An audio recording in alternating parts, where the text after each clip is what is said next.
Oh, hello everyone. I'm Ramanjanalu and welcome back to our channel Made Easy Education and Career Guidelines. In today's video, we are diving into the key topic from Class 8 Social Studies, that is judiciary. So we will explore what the judiciary is and its roles and how it functions. So let's get started. So let's begin with, wait a minute. First.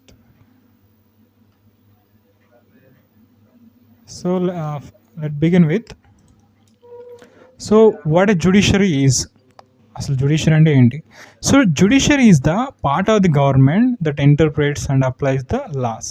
It includes courts and judges who make who make sure that laws are followed and that people's rights are protected and that the rights of the people's protected.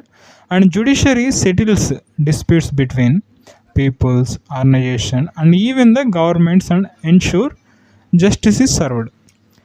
అయితే అసలు judiciary అంటే ఏంటి? Judiciary అనేది మన గవర్నమెంట్లో ఒక భాగం అనమాట. అదేం చేస్తుంది? ఈ లాస్ని ఇంటర్ప్రిట్ చేస్తుంది, అట్లాగే ఈ లాస్ అనేవి అప్లై అయ్యే విధంగా చూసుకుంటుంది. అట్లాగే దీంట్లో జుడిషియరీలో కోర్ట్స్ ఉంటాయి, అట్లాగే జడ్జెస్ ఉంటాయి. సో వీళ్ళు ఏం చేస్తారు? ఏదైతే మనకు వీళ్ళు తయారు చేయబడిన లాస్ అనేవి ఫాలో అయ్యే విధంగా చూస్తారు, అంటే పీపుల్స్ అనేవి ఫాలో అవుతున్నారా లేదని చూస్తారు. అట్లాగే మన రైట్స్ని కూడా ప్రొటెక్ట్ చేస్తాయి అనమాట. అట్లాగే ఈ judiciary settle down the disputes, అంటే పీపుల్స్ మధ్య కానీ ఆర్గనైజేషన్స్ కానీ లేదా గవర్నమెంట్స్ మధ్య కానీ డిస్ప్యూట్స్ వచ్చినప్పుడు వాటిని సెటిల్ చేసి మన జస్టిస్ని అందిస్తుంది అనమాట. So this is all about what the judiciary is. So then coming to the another next one, that is role of judiciary. The role of judiciary is crucial in ensuring justice, fairness and equality in society. It performs several important functions to protect people's rights and uphold the law.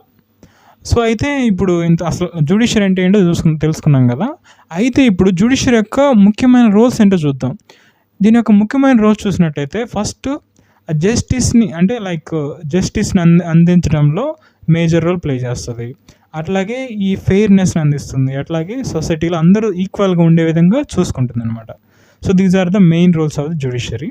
So అంటే అలాగే కొన్ని other functions కూడా ఇది కొన్ని other functions కూడా perform చేస్తుంది. For example ఇప్పుడు మన రైట్స్ని ప్రొటెక్ట్ చేయడంలో, అట్లాగే లాని అందరూ ఫాలో అవుతున్నారా లేదా అనేది చూసుకుంటుంది అనమాట. ఇది what are the roles of the judiciary. అందులో ఒక మెయిన్ కీ రోల్స్ ఏంటో వన్ బై వన్ చూసుకుందాం. జ్యుడిషియరీ యొక్క కీ రోల్స్ ఏంటో వన్ బై వన్ చూసుకుందాం. First one, dispute resolution. The judiciary settle disputes between individuals and peoples and the government and different government bodies. So judiciary యొక్క main రోల్లో ఫస్ట్ది ఏంటి? Dispute resolution అనమాట. అంటే ఇన్ కేసు మనకి individuals మధ్య ఇప్పుడు ఇన్కేస్ డిస్ప్యూట్స్ వచ్చినాయి అనుకుందాం, వాటిని సెటిల్ చేస్తుంది. లేదా పీపుల్స్కి మధ్య గవర్నమెంట్స్కి మధ్య వచ్చిన డిస్ప్యూట్ రిజల్వ్ చేస్తుంది. లేదంటే డిఫరెంట్ గవర్నమెంట్ బాడీస్ మధ్య ఉన్న డిస్ప్యూట్స్ వచ్చినప్పుడు వాటిని సెటిల్ చేస్తుంది అనమాట judiciary. Then second major role that is judicial review. So it checks if laws and government actions follow the constitution and can strike down if unconstitutional law. అంటే ఇంకో major role ఏం చేస్తుంది? ఇప్పుడు judicial review అనమాట. Judicial review అంటే ఏంటి? ఇప్పుడు government అనేది లాస్ ప్రిపేర్ చేస్తామని మనం తెలుసుకుందాం ఇంతకుముందు లెసన్లో. అట్లాగే గవర్నమెంట్ అనేది కొన్ని యాక్షన్స్ తీసుకుంటుంది కదా, అవి మన కాన్స్టిట్యూషన్కి అకార్డింగ్ టు ఉన్నాయా లేదా, అంటే కాన్స్టిట్యూషన్ ఫాలో అవే చేస్తుందా లేదా అనేసి ఒక ఇది చెక్ చేస్తూ ఉంటుంది జ్యుడిషియరీ అనేది. అట్లా ఇన్ కేసు ఏదన్నా లాస్ అనేది అన్కాన్స్టిట్యూషనల్ అనిపించినప్పుడు ఆ లాస్ని స్ట్రైక్ డౌన్ చేసే ఫంక్షన్ దీనికి ఉంటుంది అనమాట. So this is the second major role of the judiciary. Then third role, that is upholding the law. అంటే ఈ లాస్ అనేవి అంటే అందరూ ఫాలో అవుతున్నారా లేదా అనేది చూసుకోవడం అనమాట లాస్. ఇప్పుడు లాస్ వచ్చిన తర్వాత అంటే according to the laws peoples కానీ గవర్నమెంట్ కానీ ఫాలో అవుతుందా లేదా అనేసి ఇది చూసుకుంటుంది, అప్హోల్డింగ్ ద లా. దీన్ని అప్హోల్డింగ్ లా అంటారు. So that is judiciary ensure that every one follow the law including citizens, organizations, government. అదే మనం చెప్పుకున్నాం కదా. అప్హోల్డింగ్ లా అంటే ఏంటి, ప్రతి ఒక్కరు కూడా అది సిటిజన్స్ కావచ్చు, ఆర్గనైజేషన్ కావచ్చు, గవర్నమెంట్ కావచ్చు, ప్రతి ఒక్కరు కూడా ఈ లాస్ని ఫాలో అవుతున్నారా లేదా అనేసి జ్యుడిషియరీ ఎప్పటికప్పుడు చెక్ చేసుకుంటూ ఉంటుంది. Then fourth major role, that is protecting the fundamental rights. It safeguards the citizens' rights and ensure fairness and equality for everyone.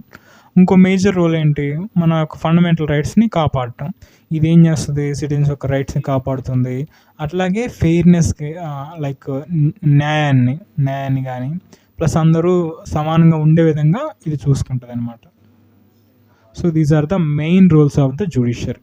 So finally in సమ్మరీగా చూసినట్టయితే judiciary resolve disputes, review laws, uphold justice and protect the rights, citizens right. So అంటే ఈ క్లుప్తంగా మనం judiciary roles చూస్తున్నట్లయితే ఇది ఏం చేస్తుంది, డిస్ప్యూట్స్ని రిజల్యూట్ చేస్తుంది, అట్లాగే లాస్ని రివ్యూ చేస్తుంది, అట్లాగే మన జస్టిస్ని అప్హోల్డ్ చేస్తుంది, అట్లాగే మన రైట్స్ని కాపాడుతూ ఉంటుంది. Then coming to the another major topic in this lesson, that is independent judiciary. So what is the independent judiciary? Independent judiciary means that courts and judges are free to make decisions without any influence or pressure from the government or politicians or any other powerful person or group. So this independence is important because it ensures that judiciary can deliver fair justice. So అసలు అయితే judiciary గురించి తెలుసుకున్నాం, అసలు దాని యొక్క roles ఏంటో తెలుసుకున్నాం కదా. అయితే ఇండిపెండెంట్ జ్యుడిషియరీ అంటే ఏంటో ఇండిపెండెంట్ జ్యుడిషియరీ అంటే ఏంటో తెలుసుకుందాం ఇప్పుడు. అసలు ఇండిపెండెంట్ జ్యుడిషియరీ ఏంటంటే, ఇప్పుడు మనకి ఈ కోర్ట్స్ కానీ జడ్జెస్ కానీ వాళ్ళ డెసిషన్స్ అనేవి వాళ్ళే సొంతగా తీసుకుంటారు అకార్డింగ్ టు ద మన కాన్స్టిట్యూషన్ ప్రకారం. అక్కడ వాళ్ళు తీసుకున్న డెసిషన్స్లో గవర్నమెంట్ కానీ, పొలిటీషియన్స్ కానీ, లేదంటే అదర్ పవర్ఫుల్ పర్సన్స్ కానీ, గ్రూప్స్ కానీ వాళ్ళకి ఇన్ఫ్లుయెన్స్ కానీ, ప్రెషర్ కానీ ఏమీ ఉండదు. దాన్ని ఇండిపెండెంట్ జ్యుడిషియరీ అంటారు. అయితే ఇండిపెండెంట్ జ్యుడిషియరీ ఎందుకు అవసరం అంటే, ఇక్కడ ఎలాంటి ఇన్ఫ్లుయెన్స్ కానీ, వాళ్ళ యొక్క ఇన్ఫ్లుయెన్స్ కానీ, విషెస్ కానీ, లైక్ అదర్ పీపుల్స్ యొక్క విషెస్ కానీ వాళ్ళకి ఇన్ఫ్లుయెన్స్ కానీ ఉండదు. కాబట్టి అప్పుడు జ్యుడిషియరీ అనేది ఫెయిర్ జస్టిస్ని డెలివరీ చేస్తుంది. అందువల్ల మనకి ఇండిపెండెంట్ జస్టిస్ అనేది చాలా అవసరం. అయితే కొన్ని కాన్సెప్ట్స్ చూద్దాం ఇండిపెండెన్స్ జ్యుడిషియరీ రిలేటెడ్.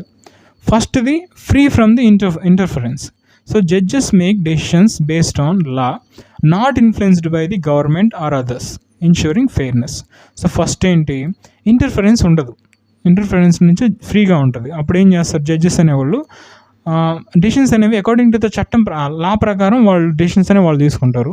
అక్కడ గవర్నమెంట్ ఇన్ఫ్లుయెన్స్ కానీ, అదర్ పీపుల్స్ ఇన్ఫ్లుయెన్స్ కానీ ఏముండదు. తద్వారా ఈ యొక్క జస్టిస్ అనేది ఫెయిర్గా వస్తుంది. So and other key aspect in the independent judiciary, that is protect the peoples rights. Judiciary defends citizens rights even against the government or powerful people. ఇంకోటి ఏం చేస్తుంది, మన యొక్క రైట్స్ని కాపాడుతుంది. ఇప్పుడు ఇన్ కేసు ఇప్పుడు గవర్నమెంట్ కానీ, లేదంటే అదర్ పవర్ఫుల్ పీపుల్స్ మన రైట్స్కి వైలేట్ అయ్యే విధంగా ఏదైనా కార్యకలాపాలు చేపడితే వాటిని స్ట్రైక్ డౌన్ చేస్తూ మన రైట్స్ని డిఫెండ్ చేస్తుంది అనమాట. సో ఇది major aspects of independent judiciary. Then third aspect, that is judges appointment on merit. So judges are chosen based on qualification, not political connections, ensuring fairness. అయితే ఇప్పుడు జడ్జెస్ యొక్క appointment ఎలా జరుగుతుందంటే త్రూ మెరిట్ బేస్ అనమాట. ఇక్కడ అది అట్లా వాళ్ళకి క్వాలిఫికేషన్ బేస్ చేసుకొని మాత్రమే వాళ్ళకి అపాయింట్మెంట్ జరుగుతుంది. ఇక్కడ ఎనీ అదర్ పొలిటికల్ కనెక్షన్ ఉండదు. అట్లాగే అట్లా ఉండటం వల్ల అవుతుందంటే ఈ ఫెయిర్నెస్ అనేది ఉంటుందన్నమాట ఈ జ్యుడిషియరీలో. ఇంకో major aspect in independent judiciary, that is check government power. The judiciary ensure that government actions follow the constitution and cannot stop unconstitutional actions. అయితే ఈ జ్యుడిషియరీ ఏం చేస్తుంది, ఇంకోటి గవర్నమెంట్ యొక్క పవర్ని ఎప్పటికప్పుడు చెక్ చేస్తూ ఉంటుంది. ఇప్పుడు ఇన్ కేస్ అది ఇప్పుడు గవర్నమెంట్ యాక్షన్స్ ఏవైనా కాన్స్టిట్యూషన్కి అకార్డింగ్ టు కాన్స్టిట్యూషన్కి ప్రకారం అది ఫాలో అవుతుందా లేదా అనేది చూస్తుంది. అట్లాగే ఏదన్నా వాళ్ళ యాక్షన్స్ అనేవి అన్కాన్స్టిట్యూషనల్ అయితే వాటిని స్టాప్ చేస్తుంది అనమాట. So this is all about the independent judiciary. అయితే దీన్ని షార్ట్ ఫామ్గా మనం క్లుప్తంగా సమ్మరీగా చూసుకున్నట్టయితే, independent judiciary ensures fair decisions, protects citizens right and free from the external influence. అది ఇండిపెండెంట్ జ్యుడిషియరీ ఏం చెప్తుంది మనకి, దాని యొక్క డెసిషన్స్ అనేవి సొంతగా తీసుకుంటుంది, అట్లాగే మన రైట్స్ని కాపాడుతుంది, అట్లాగే ప్రతి ఒక్క దాంట్లో ఎక్స్టర్నల్ ఇన్ఫ్లుయెన్స్ లేకుండా చూసుకుంటుంది. So then coming to the second another major issue in this lesson, that is structure of courts in India. So the structure of courts in India is organized in hierarchy, meaning there are different levels of courts with the specific roles and responsibilities. So ఇండియాలో ఉన్న court యొక్క structure ఎలా ఉందో ఇప్పుడు తెలుసుకుందాం. So మన ఇండియాలో ఉన్న కోర్ట్స్ వ్యవస్థ అనేది మంచిగా ఆర్గనైజ్ చేసి ఉంటుంది. అట్లాగే అది హైరార్కీని బేస్ చేసుకుని ఉంటుంది. ప్రతి ఒక్కదానికి డిఫరెంట్ లెవెల్స్లో డిఫరెంట్ కోర్ట్స్ ఉంటాయి. అవి లైక్ స్టేట్ లెవెల్, డిస్ట్రిక్ట్ లెవెల్లో ఉంటాయి. అట్లాగే సబార్డినేట్ లెవెల్లో కూడా ఉంటాయి. అయితే వాటికి ప్రతి ఒక్కదానికి స్పెసిఫిక్ రోల్స్ ఉంటాయి, రెస్పాన్సిబిలిటీస్ ఉంటాయి. సో అయితే అందులో 1 by 1 ఏమేమి ఉన్నాయో చూద్దాం. ఫస్ట్ ఇది supreme court. It is a top level and highest court in India. These roles include handle the appeals, resolve state disputes and protect the fundamental rights. First మన ఈ court యొక్క structure మన ఇండియాలో గమనించినట్లయితే ఫస్ట్ ఇది top most లెవెల్లో మనకి supreme court ఉంటుంది. దాని యొక్క రోల్స్ ఏంటి? అప్పీల్స్ ఏదైనా అప్పీల్స్ ఉంటే అవి తీసుకుంటుంది. అట్లాగే ఇన్ కేసు మనకి స్టేట్స్కి మధ్య డిస్ప్యూట్స్ ఉంటే వాటిని రిజాల్వ్ చేస్తుంది. అలాగే మన ఫండమెంటల్ రైట్స్ అనేవి వైలేట్ అయితే మనం డైరెక్ట్గా సుప్రీంకోర్టు అప్రోచ్ అవ్వచ్చు అనమాట.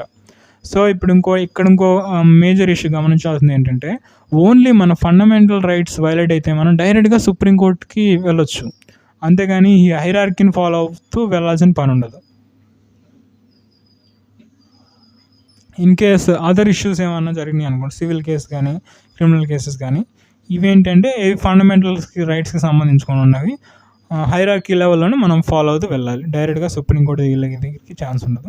Then second most court that is high courts. They are state level courts. Each state and group of state has the high court. So its roles include deal with serious cases and appeals from the lower courts. So ఇక్కడ ఇంకోటి second most court ఏంటి after supreme court తర్వాత high courts అనమాట. ఇది ఎలా ఉంటుందంటే ప్రతి స్టేట్కి ఒక కోర్ట్ ఉంటుంది, లేదంటే కొన్ని గ్రూప్ ఆఫ్ స్టేట్స్ కలిపి ఒక హై కోర్ట్ అనేది కన్ఫర్మ్ ఉంటుంది. దీని యొక్క మేజర్ రోల్స్ ఏంటి? సీరియస్ కేసెస్ని డీల్ చేస్తాయి, లేదా డిస్ట్రిక్ట్ లెవెల్లోంచి అంటే లైక్ లోవర్ కోర్ట్స్ అంటే డిస్ట్రిక్ట్ లెవెల్స్లో కానీ సబ్ డిస్ట్రిక్ట్ లెవెల్స్ వచ్చిన కోర్ట్స్ లైక్ కేసెస్ కానీ ఇది డీల్ చేస్తాయి అనమాట. సో ఇది ఇంకోటి. So this is all about the high courts and its functions, roles. Then third one that is district courts. So these are district level courts found in each districts, handling most civil and criminal cases. Its roles include the main courts where these are the main courts where legal disputes are first heard. అంటే ఇప్పుడు third most పొజిషన్లో ఏముంటాయి? District courts ఉంటాయి. ఇది ఎలా ఉంటాయి? ప్రతి డిస్ట్రిక్ట్లో కోర్ట్ ఉండాలి, కోర్ట్ అనేది కన్ఫామ్గా ఉంటుంది. ఇదేం చేస్తుంది? ఇక్కడ డిస్ట్రిక్ట్ పరిధిలో ఉన్న ప్రతి కేసు అనేది అవి సివిల్ ఆర్ క్రిమినల్ కేసు కానీ అవి హ్యాండిల్ చేస్తూ ఉంటుంది. దీని యొక్క మేజర్ రోల్స్ ఏంటి?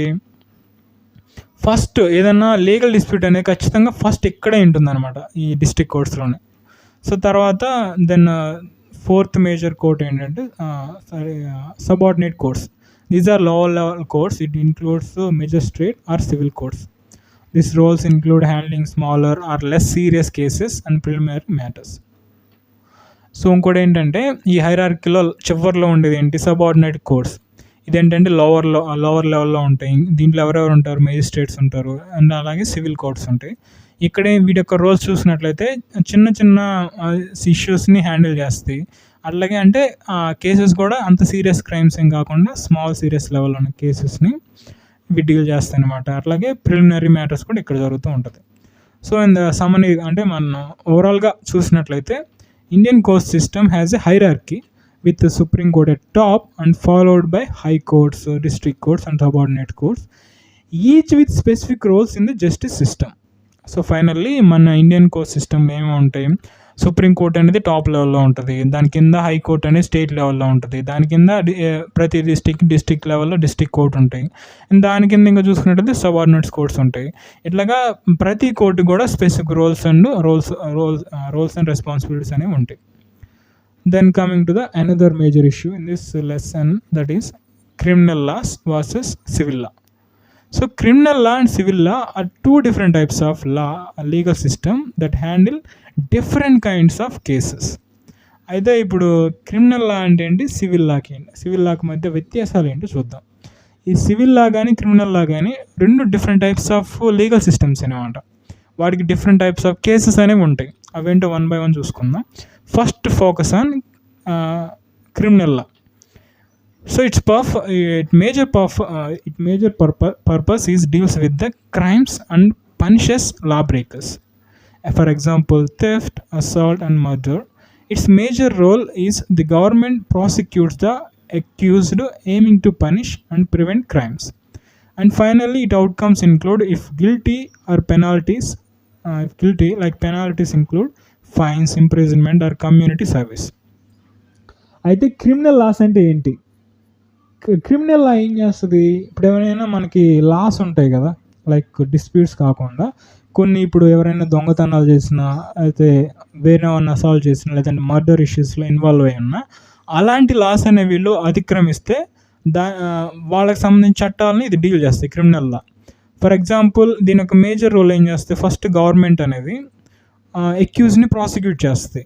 ప్రాసిక్యూట్ చేసి, లైక్ ఇన్వెస్టిగేట్ చేసి, దానికి తగ్గట్టు మనకి పనిష్మెంట్ ఇస్తుంది. అండ్ ఇట్లాగే ఇలాంటి క్రైమ్ జరగకుండా చూసుకుంటుంది. ఇలా ఒక మేజర్ రోల్స్ అనమాట. అలాగే ఇన్ కేసు ఇప్పుడు వాడు గిల్టీ అని ప్రూవ్ అయిన తర్వాత వాళ్ళకి కొన్ని పెనాల్టీస్ అనేవి విధిస్తారు. అవేంటి, ఫైన్స్ కావచ్చు, ఇంప్రిజన్మెంట్ కావచ్చు, లేదంటే కొన్ని కమ్యూనిటీ సర్వీస్ అనేవి వాళ్ళు కొట్ చేస్తారు. తద్వారా ఈ క్రిమినల్ కేసెస్ అనేవి జరగకుండా చూసుకుంటుంది అనమాట.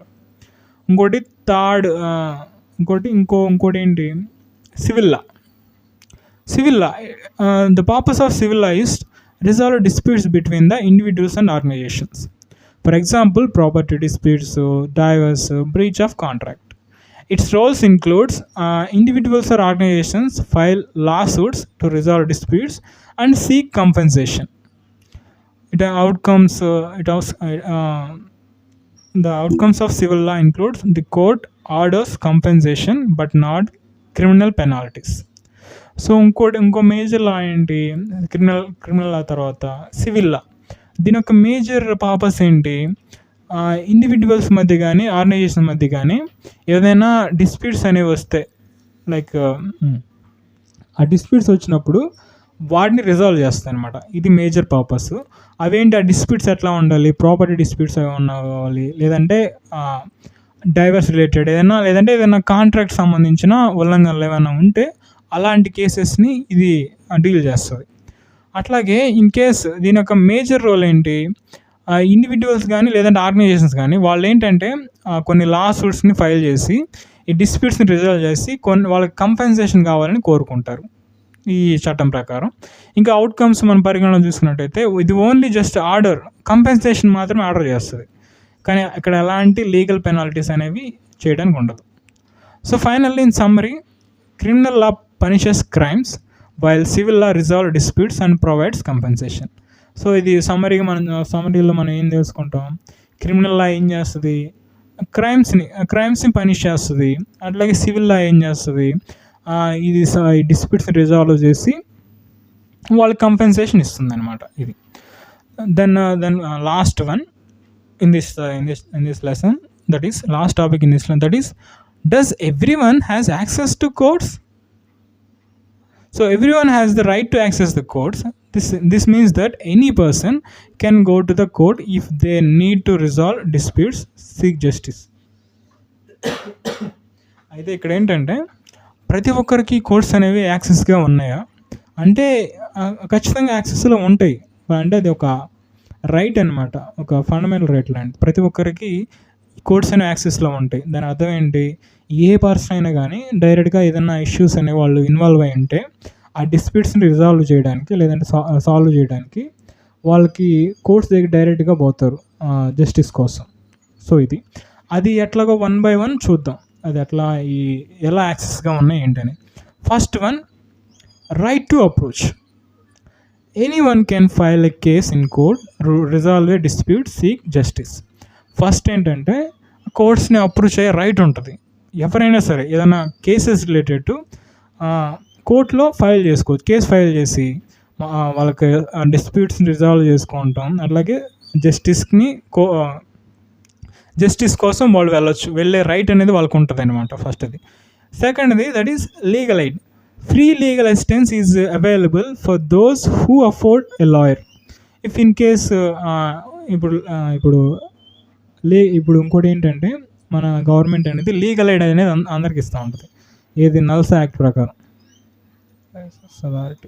సో ఈ యొక్క నల్సా యాక్ట్ ప్రకారం ఏంటంటే ఎవరైతే లాయర్స్ని పెట్టుకునే స్తోమత ఉండదో ఈ చట్టం ప్రకారం అందరికీ ఒక లాయర్ని వాదించి వాళ్ళ కేసు అనేది కోర్టులో వాదించేలా చూసుకుంటారు అనమాట. అట్లా ఒక లీగల్ అసిస్టెన్స్ని ఇది ప్రొవైడ్ చేస్తుంది. సో ఇంకోటి ఏంటి, థర్డ్ ఏంటి, no discrimination. So courts are open to everyone regardless of social status, wealth, background. So ఇంకోటి ఏంటంటే ఇక్కడ డిస్క్రిమినేషన్ అంటూ ఏముండదు, అంటే ప్రతి ఒక్కరికి కోర్ట్స్ అనేవి వెల్కమ్ అనమాట, అంటే అందరికి ఓపెన్గానే ఉంటాయి. అంటే బేస్డ్ అంటే ఇవి ఎట్లా వాళ్ళ సోషల్ స్టాటస్కి సంబంధం ఉండదు, వాళ్ళ వెల్త్కి సంబంధం లేకుండా, అట్లాగే వాళ్ళది బ్యాక్గ్రౌండ్ సంబంధం లేకుండా కోర్ట్స్ అనేవి అందరికీ సమానంగా ఈ అప్రోచ్ని అనేవి అందరికి అందిస్తాయి అన్నమాట. సో ఇక్కడ డిస్క్రిమినేషన్ ఉండదు. Then fourth one, that is transparency. Courts ensure fairness and equal opportunity for all to present their cases. అట్లాగే ఒక పారదర్శకతని ఇది చూపుతుంది కోర్ట్స్ అనేవి. లైక్ ఇప్పుడు ఎట్లా అంటే లైక్ ఫెయిర్నెస్ అంటే ఇది ఫెయిర్నెస్ అందిస్తుంది. అట్లాగే ప్రతి ఒక్కరికి వాళ్ళ ఏదైతే కేసెస్ ఉంటాయో వాళ్ళకి సంబంధించి equal opportunities and like fairness అందించే విధంగా మన లాస్ అనేవి ఉంటాయి. So in summary, every one has the right to access the courts. There are provisions to help those who cannot afford the legal life. So finally మనం ఇక్కడ ఫైనల్గా మనం దీంట్లో ఏం తెలుసుకుంటామంటే ప్రతి ఒక్కరికి కూడా మన ఇది కోర్ట్స్ అనేవి అందుబాటులోనే ఉంటాయి. ఇన్ కేసు ఎవరైనా ఇది లాయర్ని పెట్టుకునే స్తోమత లేకున్నప్పుడు ఈ నల్సా యాక్ట్ ప్రకారం మన గవర్నమెంట్ అనేది లాయర్ని పెట్టించి వాళ్ళ కేసు అనేది కోర్టులో వాదించి వాళ్ళకి జస్టిస్ని అందుబాటులో ఉండే విధంగా చూసుకుంటుంది అనమాట. So finally then coming to the conclusion, so that's a wrap up our discussion on judiciary. We hope you found this video helpful in understanding how the judicial system works and it's important in our society. If you enjoyed this video, don't forget to like, share and subscribe to our channel. See you in the next video. Until the next time, this is Ramanjanelu signing off. Jai Hind.